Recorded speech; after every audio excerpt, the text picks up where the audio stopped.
Je vous présente Jérémy qui est avec moi. Voilà, ravi de vous rencontrer. Je suis Jérémy Courbeau, je suis responsable de la formation chez Nespresso. J'ai accompagné la success story de Nespresso parce que je suis arrivé en 2001 chez Nespresso, on était 90 personnes, aujourd'hui on est 1300. Et j'aime à dire que je suis un pur produit Nespresso, mais aussi un élève Nespresso. J'ai appris tous les métiers chez Nespresso qui sont à la fois conseiller clientèle, à la fois de relations clientèle en boutique et beaucoup dans le management aussi. Et puis je suis ravi maintenant de gérer la responsabilité de la partie stratégie formation chez Nespresso. Très bien, donc nous allons évoquer ensemble cette révolution qui est en marche, initiée par les universités d'entreprise. On va découvrir ensemble quels sont finalement les impacts majeurs d'une université d'entreprise, mais pas simplement dans les départements formation, mais dans l'entreprise tout ensemble. Pourquoi est-ce qu'en fait, aujourd'hui, on décide de créer une académie? Quels sont les benchmarks aujourd'hui, ceux qui ont monté leur académie, où est-ce qu'ils en sont? Quels constats ont-ils fait? Quelles ont été les difficultés et les réussites? Et puis leur organisation, et nous terminerons par quelques innovations glanées dans quelques écoles, académies, universités que nous avions envie de vous partager. Donc pour aller très rapidement sur T'exagères, donc nous on accompagne justement des entreprises sur la création de leur école de vente, de leur université, des entreprises qui ont aussi bien 200 salariés qui veulent dès le départ bien s'organiser, jusqu'à des entreprises qui ont plus de 20 000 salariés dans le monde entier. Tu nous as préparé une petite vidéo, je crois, Jérôme. Oui, voilà, avec du son.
Depuis plus de 10 ans maintenant que je suis au service formation, on a à cœur d'être une entreprise apprenante. Et tout de suite, c'est pas simple. Je suis encore en train, encore d'améliorer en effet, de s'adapter par rapport au contexte. Nespresso, en quelques chiffres, c'est 1300 collaborateurs aujourd'hui, avec 80% des collaborateurs qui sont en contact direct avec les clients. Ce qui est aussi une spécificité dans l'univers Nestlé. C'est 35 boutiques en propre et 20 boutiques affiliées avec des partenaires. C'est un centre de relations clients à Lyon qui est dédié à tout le traitement du service client, au SAV et aussi la qualité de service. On travaille en relation avec un partenaire outsourceur sur plusieurs sites en France. Bien sûr, l'Académie Nespresso à Paris, mais qui est aussi déportée en province, grâce notamment à une équipe en interne de 5 formateurs Customer Facing qui sont dédiés avant tout pour les équipes dédiées à la relation client. Et pour un petit aperçu, c'est 20 000 heures de formation, donc 40% dédiés concrètement à nos conseillers clientèle, nos managers de proximité, etc.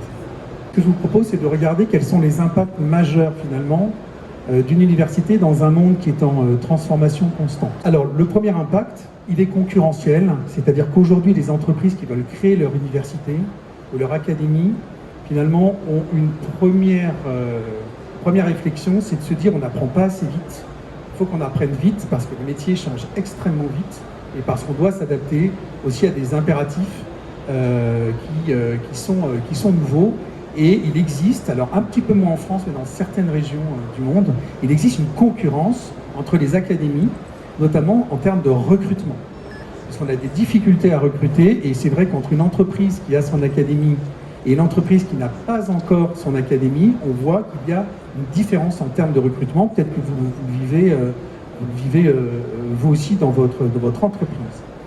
Mais surtout, on voit que les équipes dans les entreprises ont besoin de bien comprendre quelle est votre stratégie. Alors on parle un peu moins de stratégie depuis quelques mois, on va plutôt parler de quête de sens à l'intérieur de l'entreprise. Et finalement, cette académie, cette université, donc si on la définit, c'est bien une structure de développement de compétences dont la formation fait partie. C'est aussi un outil carrière. Certains DRH disent vraiment l'université, c'est fait pour développer les carrières des collaborateurs de l'entreprise. D'autres DRH non, préfèrent que l'académie soit un accompagnant du développement des carrières. Mais en tout cas, on voit que ces académies sont maintenant portées par les dirigeants d'entreprise qui y voient un vrai outil de développement des compétences, mais aussi des performances. Le coût en fait d'une intégration qui est ratée, c'est 50 000 $. Donc on voit que si on développe une académie, qu'on travaille un parcours d'intégration, ne serait-ce que le fait de retenir quelques collaborateurs seraient peut-être malheureusement partis, vous avez un retour sur investissement qui est important. Cette révolution qui est en marche, c'est-à-dire finalement que le learning intéresse tout le monde à l'intérieur de l'entreprise, je crois que c'est aussi ça une université, en fait, on est dans un écosystème du collaborateur qui doit apprendre à apprendre. Ça, on n'y est pas encore tout à fait, j'en parlerai tout à l'heure sur un peu les stratégies push en termes de learning et les stratégies pull, mais en tout cas, ce que l'on observe chez les entreprises qui veulent mettre en place une université, c'est qu'on est dans une culture du client. Vous avez un client interne, ce sont vos collaborateurs. Et donc cette culture client, elle dit si on monte une université ou si on fait une formation, notre client, c'est celui qui va apprendre. Et comment est-ce qu'il aime apprendre aujourd'hui, ce client interne? Il y a 4 piliers. Premièrement, il a besoin d'une communauté. Je crois que le temps du formateur en salle avec le paperboard qui faisait de la formation pendant 2 journées, et puis ça s'arrêtait là. En fait, ce temps, je ne suis pas vraiment sûr que ça ait fonctionné un jour. En tout cas, ce temps aujourd'hui, il est un peu révolu. Les collaborateurs ont envie d'avoir une communauté autour d'eux. Et si on y réfléchit bien, très souvent le savoir, il est déjà dans l'entreprise. Ce qu'il faut, c'est arriver à le capter et à le diffuser. Donc ça, c'est ce qu'on va appeler une communauté. Deuxièmement, on a envie d'être accompagné tout au long de sa vie. Vous voyez bien que les jeunes générations ont envie d'expériences rapides, ont envie de carrière rapide. La notion du temps, elle est complexe. Et donc l'université, c'est un moyen aussi de donner de la lisibilité, de la visibilité en fait à ses collaborateurs, de leur journée d'intégration jusqu'à leur fidélisation. On accompagne même l'université qui dit une personne qui part à la retraite, elle ne va pas partir comme ça du jour au lendemain, on va l'accompagner, l'université va l'accompagner pendant 1 an. Ensuite, l'idée c'est d'expérimenter, donc je crois qu'on est tous OK sur le fait que plus il y a de modalités de learning, plus l'expérience d'apprentissage est variée. Donc on veut aussi être unique, c'est-à-dire que les codes de l'entreprise sont très importants, on va rechercher du sens dans l'université, mais on va aussi rechercher quelque chose qui résonne en soi. Jérémy, finalement, chez toi, comment la Training Academy est devenue un enjeu stratégique pour Nespresso? Alors déjà depuis toujours, ce qui est important en tout cas chez nous, c'est la qualité du préfet qu'on offre aux clients, mais c'est aussi la qualité de service. On doit traiter aussi bien ou accueillir aussi bien à un moment donné un collaborateur qu'on accueille un client en boutique ou un client au téléphone. Donc ce concept de symétrie et d'attention déjà il est au cœur, c'est-à-dire on traite le collaborateur comme on traite le client final. Aujourd'hui, c'est pas concevable, surtout pour une entreprise à un moment donné qui est implantée partout en région, etc. Il faut être en proximité, il faut aussi avoir des relais sur le terrain. La partie intégration est primordiale. On a fait le choix depuis 8 ans maintenant d'avoir un séminaire d'intégration qui réunit à l'Académie l'ensemble des collaborateurs. L'idée, c'est bien sûr de l'acculturer, c'est lui donner l'envie, c'est l'engager aussi. Bien sûr, tout ça accompagné par un parcours digital et aussi par des guides aussi, qui accompagnent aussi sur les métiers, et ça plutôt en proximité sur les métiers, notamment je crois comment s'approprier le logiciel de vente en boutique facilement à travers des tutoriels. Un facteur aussi différenciant, et on le met beaucoup en avant quand on va chercher les talents, c'est aussi, on est souvent le premier employeur, c'est de garantir qu'il y a un accompagnement tout au long de la vie du collaborateur. Ça se traduit à travers les 19 métiers clés de la relation client. On a 19 parcours de formation. J'ai une équipe en interne où on co-crée des formations avec les consultants. On est un consultant interne qui travaille avec des consultants externes. On va chercher le savoir-faire à l'externe quand on ne l'a pas. On s'approprie et après, du coup, on le diffuse à travers les 19 parcours. D'être attentif à les retours d'expérience, à se satisfaire aussi. C'est aussi la construction des parcours, c'est d'impliquer les opérationnels. Donc ça me tient à cœur de faire participer des responsables de boutique, des responsables régionales, à la centre de relation clientèle, des responsables d'activité, pour justement à la fois qu'ils s'approprient aussi ces parcours et après, bien sûr, qu'ils puissent aussi facilement inscrire et accompagner leurs collaborateurs. On favorise la mobilité interne, donc on a aussi un enjeu d'accompagner notamment des primo-accédants avec des parcours spécifiques. Mais on a aussi un enjeu aussi de proposer pour nous de VAE, voire de certification. Voilà. Aujourd'hui, on a un contexte quand même français qui est plutôt favorable à ça. Et je trouve que pour l'entreprise, c'est un vrai vecteur différenciant et nos collaborateurs sont très fiers en général d'être certifiés ou de sortir d'une promo d'une année d'accompagnement de VAE.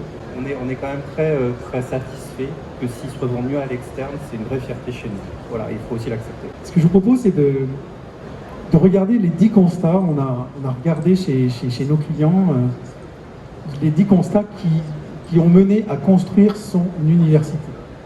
D'abord, c'est la difficulté de recruter, tu le disais Jérémy, la difficulté de fidéliser les talents, le manque de lisibilité, une accélération de la transformation des métiers, etc. Je vous laisse découvrir les 10 constats. En fait, créer son université, ça devient presque une urgence dans certaines entreprises. Il faut vraiment le faire parce qu'on ne peut pas rester sur ces constats et attendre. Ceux qui ont développé leur académie, voilà quelques exemples. D'abord, est-ce qu'on dit académie, école de vente, université le choix est souvent délicat. Ce que l'on observe, c'est qu'il y a des écoles de vente, les écoles de vente comme celle de Renault, c'est des écoles qui sont dédiées aux forces commerciales et à leurs managers. L'objectif, c'est de développer les techniques de vente. Ensuite, une académie va plutôt être orientée sur un geste métier qui est lié quelquefois à un produit ou à une pratique ou à une technique particulière, comme vous pouvez voir les académies de coiffure, ou vous avez un exemple d'académie qui est la Make Up Forever Academy, qui est aujourd'hui la plus grande école de maquillage professionnel au monde. L'université va plutôt être dédiée à l'ensemble des collaborateurs. Quand on crée une université d'entreprise, c'est aussi bien les forces de vente, les managers, les équipes du back-office, c'est absolument tout le monde. Et souvent, on utilise le terme d'université pour des dispositifs qui sont plutôt mondiaux. Et après, on a des instituts, comme l'Institut d'excellence d'LVMH, où on est aussi sur du geste métier. Et ce qu'on voit aussi, c'est que les entreprises créent leur propre organisme de formation et voire créer leur propre CFA. C'est l'exemple par exemple de Chaussea avec la XP Academy. On voit que c'est des propositions à l'intérieur de l'entreprise qui sont assez différentes et quand on crée ces dispositifs, dès le départ, l'idée c'est de bien périmétrer ce que l'on veut faire. Alors, je parlais de révolution, il y en a une qui est en cours, c'est aussi le changement de mindset. Il y a encore quelques années, la formation, c'était un département formation, où on convoquait les équipes en formation, et puis voilà, j'ai envie de dire. On est ensuite passé à vraiment sur du développement de compétences, qui est en haut, c'est de la formation, de la learning experience, du développement, mais on est encore beaucoup sur du push, c'est-à-dire on crée une offre de formation, et ensuite cette offre, on la pousse auprès des équipes. L'université permet de réfléchir, de se dire, mais en fait, l'université, ça ne peut marcher que si les équipes, elles ont envie.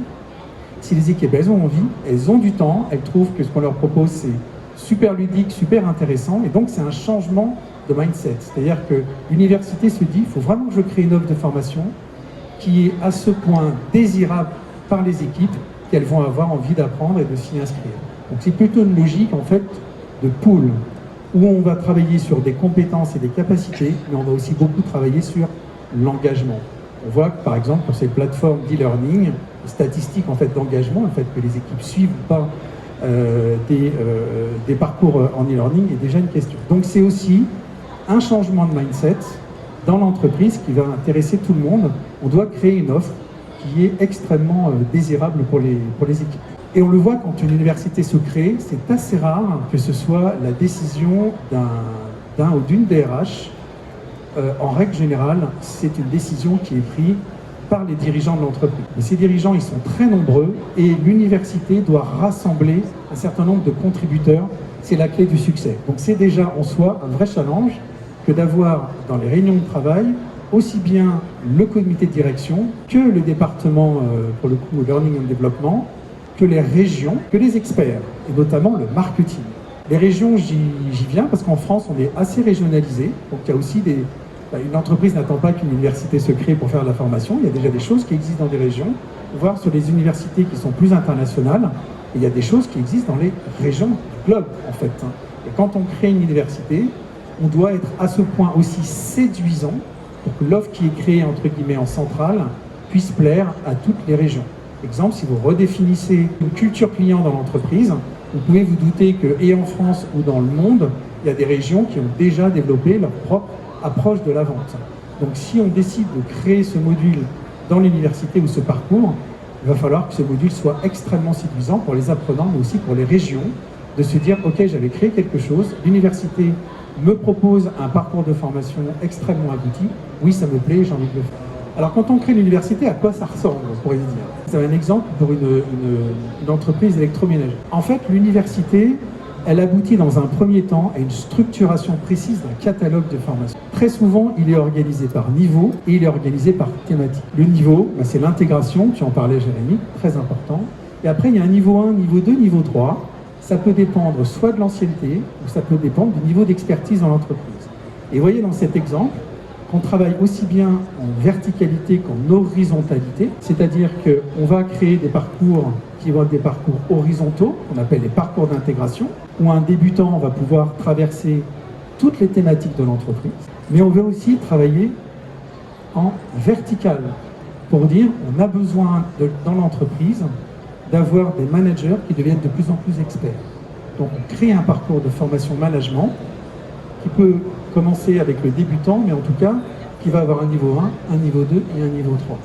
Donc là, l'entreprise, quand elle voit son catalogue structuré, alors il pourrait aussi y avoir bien sûr la bureautique, les langues, etc., et les formations obligatoires, la sécurité par exemple, eh bien on a déjà une offre, une proposition d'université qui, dès le départ et en recrutement, peut être présentée aux collaborateurs.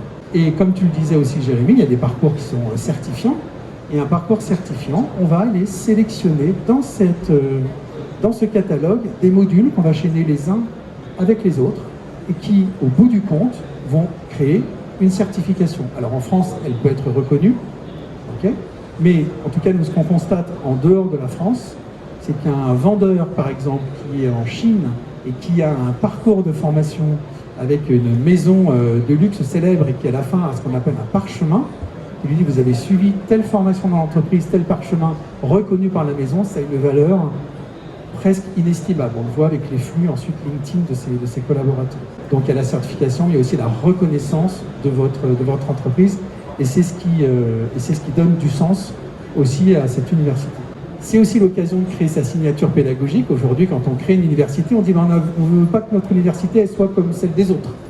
On veut qu'elle soit différente et elle va être différente dans sa façon d'apprendre, avec notamment une signature pédagogique. C'est important parce que l'université, elle dit aussi aux contributeurs quelles sont les valeurs de l'entreprise.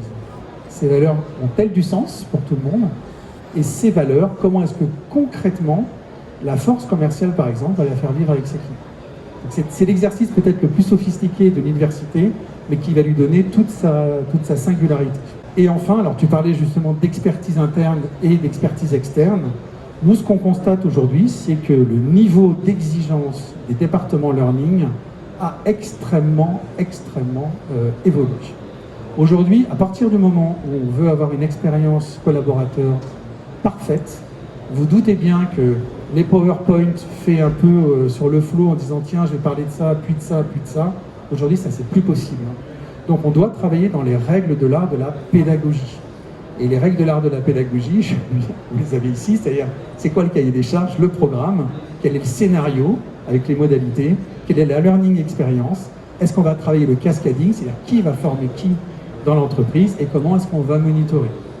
Aujourd'hui, ce qui est formidable quand on crée son école de vente, c'est de dire ok, fini des pratiques voilà, un peu au doigt mouillé, maintenant ce qu'on veut c'est de travailler dans les règles de l'art de la pédagogie.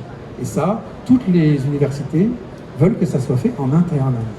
Donc que les équipes développent leurs compétences. Et c'est ce qui donne, c'est ce qui professionnalise énormément les universités. Et puis dernier point, c'est le marketing en fait de son école.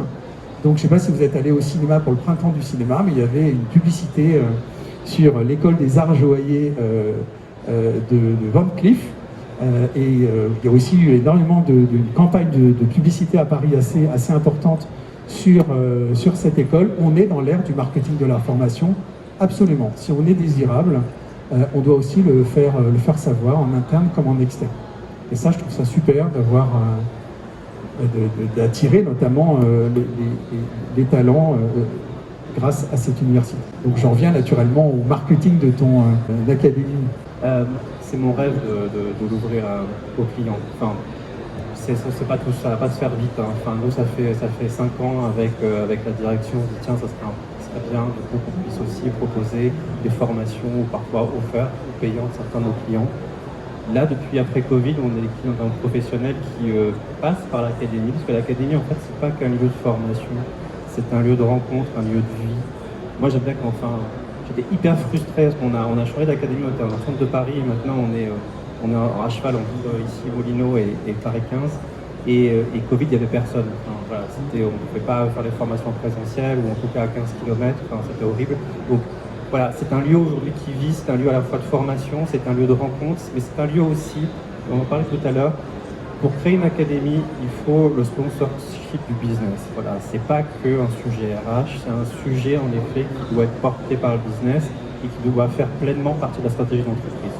Quand on dit que la stratégie, la formation est au cœur de la stratégie, ça s'incarne où, en tant que responsable de l'académie, j'ai un rôle aussi de consultant interne, en proximité avec le comité de direction, pour aussi être à l'écoute des besoins actuels et futurs, à la fois en termes de compétences, mais pas que en termes de business, que je travaille aussi très en proximité. J'ai une formatrice qui travaille très en proximité avec la partie marketing, tant B2B que B2C. Donc, ce lieu incarne, je dirais, tout le reflet de Nespresso, qui est un lieu à la fois, certes, de formation, de compétences, mais un lieu où on reçoit nos clients, un lieu d'événementiel pour l'interne aussi, parce qu'on a besoin de se retrouver, pour aussi l'externe. Je prends un exemple, on travaille beaucoup avec d'associations, je prends l'exemple aussi du refuge, ou de Wake Up Café, qui accompagne les personnes qui sortent de détention. Voilà, on reçoit à l'académie ces associations pour faire des ateliers autour de la relation client, pour montrer aussi nos métiers et aussi rendre fiers aussi ces personnes et donner des perspectives comme quoi c'est possible. Donc ça passe par un lieu, ça passe par comme tu l'as dit Christophe, par une offre qui est claire. Alors c'est l'introduction du catalogue de formation qui est accessible par tous. Vous voyez les grands principes, alors n'y échappe pas dans un cours de l'e-learning obligatoire. Moi j'essaie de m'en échapper, voilà. Aujourd'hui on a l'idée derrière, c'est bien sûr il y a le fameux LMS quand on a une grosse boîte, on n'y échappe pas dans cette heure du réacteur, mais on essaye en tout cas d'y ajouter du mobile learning, la réalité virtuelle, mais l'idée c'est pas de faire pour faire. C'est pas, moi j'aime pas envoyer de la paillette si c'est pas utile derrière. L'idée c'est vraiment que c'est à sa des fins utiles. Aujourd'hui, on a notamment un vrai challenge sur la partie appropriation des produits. On a une large palette de produits. Quelqu'un qui rentre chez Nespresso, connaître 60 cafés sur le bout des doigts, c'est moi à l'époque quand je fais rentrer, il y avait 16 cafés à retenir. Aujourd'hui c'est un véritable challenge. Voilà, à la fois d'attirer qui reste et en plus aussi qui puisse proposer le bon café au bon client. Donc aujourd'hui ça passe avec aussi une activité plus tendue dans les effectifs, comme le monde du retail, où ça passe par des nouveaux, je dirais, outils comme le mobile, mais aussi par le choix aussi de la proximité avec des experts. Parce qu'on a une offre claire, mais moi je crois beaucoup au fait de proposer, c'est la slide d'après, mais de proposer la proximité. C'est pour ça aussi qu'on fait le choix avec ma boss, la DRH, aussi d'avoir une équipe en interne de formation. C'est pas, moi je suis pas tout à fait le responsable formation classique qui travaille sur un plan de formation avec une chargée de formation et adressé avec des consultants. Bien sûr je travaille avec des consultants, je vais vous dire pourquoi je travaille avec des consultants, et juste après, mais moi j'investis beaucoup dans les formateurs. Ils sont tous issus de l'interne, ils sont tous issus je dirais à la fois du monde commercial, du monde des boutiques, du monde du centre de relations clients. On a fait le pari, bien sûr, ils ont une appétence, ils sont souvent managers, ou ex-managers, responsables de boutique ou adjoints notamment. Et après, moi, je fais le choix de les accompagner, de les développer et les rendre experts aussi de la pédagogie, justement en m'entourant de consultants experts sur les sujets. Je n'ai pas qu'un partenaire, il sait que je fais de ma fidélité, je fais de la fidélité à Christophe, mais je m'entoure de partenaires voilà, qui permettent à la fois de me développer, de développer mon équipe et de développer les collaborateurs. Voilà, pour avoir un niveau d'exigence, je dirais, d'être toujours aussi à jour, je dirais, dans les meilleures pratiques aussi de formation par rapport à nos enjeux stratégiques. Et on va terminer par une question qu'on nous avait posée l'année dernière, c'était l'organisation et la structure d'une université. Donc il n'y a pas de structure parfaite. Voilà un premier exemple d'université qui, elle, est une université monde avec, comme tu le disais, des personnes à la conception, des personnes sur la recherche et le développement, des personnes sur le monitoring et enfin sur la partie de déploiement. On est, c'est vrai, sur une recherche de proximité, d'avoir donc des formateurs au plus proche des équipes, aussi bien au niveau régional qu'au niveau très local. Et ça, c'est dans l'organisation. C'est ça, voilà. Là, c'est donc l'équipe formation en interne. J'ai une chefferie de projet qui est dans l'amélioration continue des contenus avec les formateurs, mais aussi sur l'aspect plutôt digital. Chargé de formation qui adresse aussi le plan, parce qu'on adresse bien sûr tout ce qui est accompagnement des équipes voilà, sur leur métier, mais on a aussi une offre catalogue qui ouvre sur d'autres perspectives pour développer son employabilité. Donc, je gère aussi toujours un compte de formation, bien sûr. Et après, du coup, j'ai des formateurs qui sont un peu dédiés. Donc, une formatrice qui est plutôt référente culture. C'est quoi culture? C'est tout ce qui se cache sur la partie culture de la marque, nos engagements auprès des caféiculteurs, toute la partie storytelling sur nos cafés, etc. J'ai 3 formatrices, du coup, sur la partie boutique DRC. Alors, DRC, c'est le nos relations clients. Donc, c'est des formateurs qui sont dédiés, tant bien sûr sur les conseils clientèle, mais aussi avec certaines spécialités autour du management. Et pour le management, à la fois, je m'entoure de consultants qui m'aident sur certains sujets, mais j'ai aussi un accompagnement de la part de mes équipes en termes de séances de co-développement sur des modules type fondamentaux du management. Et j'ai un formateur qui est plutôt dédié force de vente commerciale, qui est un autre monde, aussi chez Nespresso, voilà, les commerciaux. Donc c'est une autre appétence qui est aussi accompagne ses équipes. Au-delà de l'équipe formation et qui est représentée par Nespresso Training Academy, en 10 ans, c'est une réussite collective, mais on a réussi aussi à avoir une organisation entreprenante. Parce qu'en fait, une entreprise entreprenante, c'est bien d'avoir une académie, mais encore faut-il que derrière ça vive. Et pour que ça vive, il faut à la fois investir sur les managers de proximité, c'est-à-dire dans leur rôle de tous les jours. Quelqu'un qui a intégré chez Nespresso il n'y a pas longtemps et me disait mais je ne comprends pas chez vous, leur débrief, à un moment donné, vous donnez la parole aux collaborateurs, vous les faites réfléchir. Nous, en brief, en boutique, on n'avait pas le temps de donner des chiffres et basta. On a envie, en fait, on fait réfléchir les collaborateurs. On passe à peu près 2 fois par trimestre un temps de 20 minutes, 30 minutes grand max à débriefer à la fois soit des écoutes qualité, soit aussi des plans de développement, ça tant sur la partie boutique que son de relation clientèle. Au-delà du manager, bien sûr, là, on a clairement fait le choix aussi d'avoir des mentors. Ça se traduit, la meilleure illustration, c'est que par rapport à notre challenge qui est parler café à tous les clients, on a instauré un nouveau poste qui est conseiller clientèle expert café et dans toutes les boutiques de France. Mais il est très accompagné à la fois par son manager et par mon équipe, notamment Aurélie de mon équipe, pour justement accompagner à la fois la formation sur le terrain, voilà, l'actualité, pour garantir un haut niveau d'exigence sur le discours, mais aussi voilà, nous remonter aussi les besoins. Et l'avantage du mentor aussi pour une académie, c'est qu'il est très en proximité, donc il va nous alerter, nous remonter aussi les besoins. Et là, du coup, je dirais, c'est hyper confort parce que en termes d'amélioration continue, en fait, ça roule et on est beaucoup plus agile. Et bien sûr, le collaborateur qui est au centre de tout, et qui, voilà, en tout cas, nous, on aime beaucoup faire aussi de questionner, être en proximité. Voilà, moi, j'essaie aussi régulièrement en boutique, que son relation clientèle et questionner, mettre à côté et voir aussi quels sont les nouveaux besoins. Parce que après Covid, moi, je trouve en tout cas que les besoins ont beaucoup évolué. Les nouvelles générations sont très challengeantes aussi. Il y a des besoins tout autres qu'il y avait il y a 4 ans. Et en tout cas, c'est passionnant. Voilà. On termine par quelques innovations que j'avais envie de vous présenter, que j'affiche à l'écran, puisque c'est aussi le lieu de l'université pour terminer sur cette révolution de l'entreprise. Ça invite aussi les entreprises à savoir cultiver l'innovation et mener des projets d'innovation, ce qui peut être aussi un challenge important. Vous voyez notamment des pick and choose, des choses qui sont un peu essayées un peu partout, et je trouve ça passionnant.